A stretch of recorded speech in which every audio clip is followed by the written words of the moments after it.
One undeniable fact is that everyone who listens to music tend to have their own favorite artists. They can find these artists in multiple ways, like listening to the radio, using streaming apps like Spotify and Pandora, or they may even get recommendations from their friends. But people can also look online for artists. Now you're probably wondering, why are people looking online? And people do that because they want to check out underground artists. Underground artists are artists that hasn't met mainstream popularity, but they still have a good following. I am a rising rapper myself. I've dropped several mixtapes and gotten feedback from my work. So with me being an underground artist myself, I just wanted to show people what it's really like and what we go through. Underground artists upload their music through music sites, and the most popular music sites to upload to are SoundCloud and DatPiff.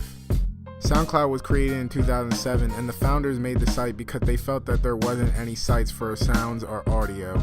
10 years later, and SoundCloud is bigger than ever. It still has the underground talent waiting to be heard, but now it also has a premium service called SoundCloud Go, so that you can even listen to mainstream artists as well. But let's forget about the mainstream and continue with DatPiff. DatPiff was founded in 2005, and it was originally a place for its founders to share underground tapes. The site eventually grew into the biggest online destination for mixtapes, and believe it or not, many of the popular artists today like Drake, Kendrick Lamar, and Wiz Khalifa all started out from putting their mixtapes on DatPiff. Besides those big artists, in the last year alone, we've seen more people give attention to the underground scene. Rappers like Kodak Black, 21 Savage, and Lil Yachty were just months ago considered underground, and now they're doing bigger things. Other rising artist Lil Uzi just won an award for having the most follows on SoundCloud in 2016. The most recent underground artist to gain buzz is XXXTentacion. Not only does he have one of the biggest singles of 2017, but he is well on his way to gaining mainstream recognition. Now, even though I showed off successful artists, there are still plenty of criticism that goes toward the underground. Not only do you see memes, but people even make rant videos. Dear SoundCloud rappers, you're not a fudging rapper. Y'all would honestly sit there and think that, maybe I can make it in the rap industry and I know exactly how I'm gonna do it. I'm gonna start my SoundCloud. Most people will criticize the underground because they'll say it's not a guaranteed profession and that some artist has no meaning to their songs. I felt that was a misrepresentation. So I sat down with artist Cyrus OG to tell a little bit about himself and to show people what it's really like to be an underground artist. I'm Cyrus OG, but you know, aka Gville, aka Stay Humble G. That's what it is, baby. What inspired me to rap?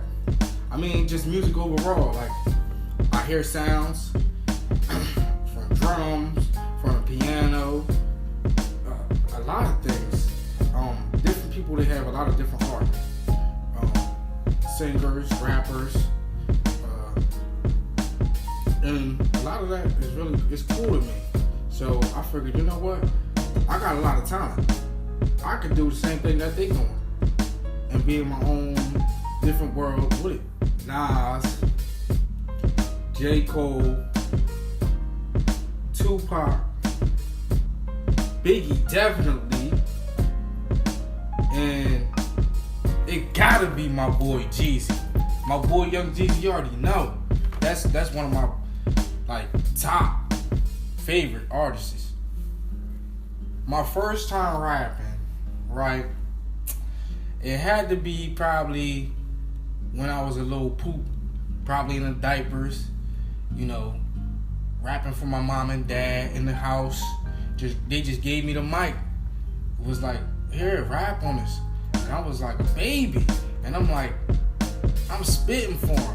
I ain't talking about drooling. I was spitting some bars already as a young age. Then that's when I got to the middle school, you know, at rec time or, lunchtime at the tables. They beatboxing, they banging on the table. I hear a couple people rapping. And I said, you know what? I'm about to rap too. I got something for y'all. I'll let you hear this. So I spit something for him. I battled this kid, right? he wound up losing, so they crowned me the king. I said, y'all already knew that was gonna happen because I had bars for days. Come on now. My creative process is very different because a lot of things inspire me. You know, I grab stuff from everywhere, each angle. You know, nothing that's ordinary because, you know, we real different over here on this side. Them other guys, they want to be like this, but my creative process is real different. Like, I sit down, I write everything out, and that's the thing that y'all don't do. Y'all don't write nothing down. Y'all don't be smart enough to do that. I'll think about a lot. I write everything down. I go over it probably like 2 or 3 times just to make sure it's right. You know, I have people that's close to me. They analyze the process that I have, and you know, we all agree on it, and then it's a go. I say you have to share personal events in your music because when fans or other people listen to it, they gotta be grabbed on to what you're talking about. And that's how you get your connection. That's how you create your fans and your fan base.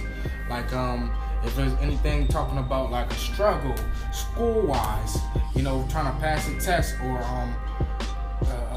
just basically, say you're doing you're wrestling and you're practicing and you've been practicing all week. You took a loss the first time, but now you're trying to, you know, gain that win. That's what I like to write about. You losing and you coming up now. I evolved as an artist from others giving me good criticism and people giving me bad criticism. But the good criticism, matter of fact, the bad criticism turned into the good.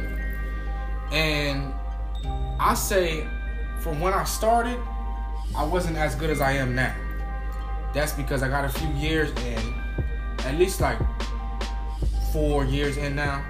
So when I first started, I didn't have good of a mic. I didn't have good of let's say like penmanship, writing everything down, how to create the song musically. There was a lot of things that was different, but I really had to change all that, like my whole image, everything. I had a show at AC. It was too lit. I mean, it was pandemonium. I played my music for them the first time. They spin my song probably like a couple times till they couldn't stop. Till we broke the speakers out that mug. That's how it was. But yeah. I did. I had a couple shows. I got a couple shows coming up too. You gotta check with my SoundCloud page and follow the Team OG page on Facebook. That's what you gotta do to see the upcoming events too. What inspired me to keep on going? You know, a lot of people around me, it was times I wanted to give up on the music thing. I really just wanted to finish it all. Like, yo, I'm not doing no more tracks. I ain't writing no more. You know, I ain't hitting no more groups. Yo, stop calling my phone. And it was something that really got to me where my cousin, we had this sit down. We was talking about music. And I was like, yo, bro, I'm really done. And he showed me some of the songs he did. And I didn't even know he did music.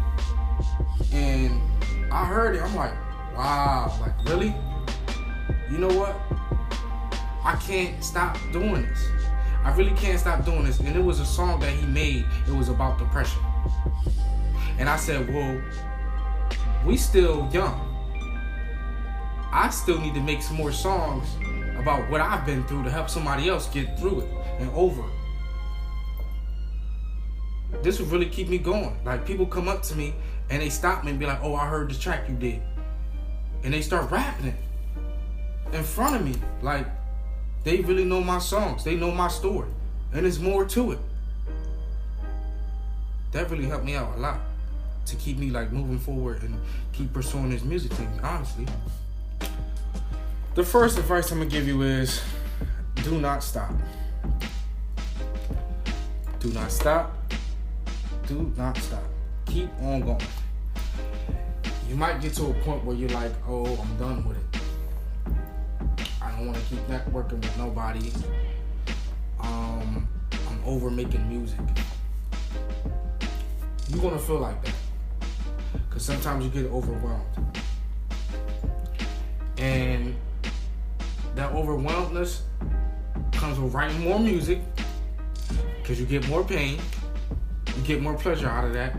This is your therapy. So I would advise you to not stop. Keep on going until you can't go no more. Yeah. Keep on going. Don't quit, man. Don't quit. You know, we don't get on the main stage because we underground. But people still notice us. People still know our music. People still rock with it. They still wait for us to make new music. Basically, I think it's funner being an underground artist, because at one point you will hit the main stage. You will level up. I mean, you leveled up as an underground artist because people already know you. You're already on.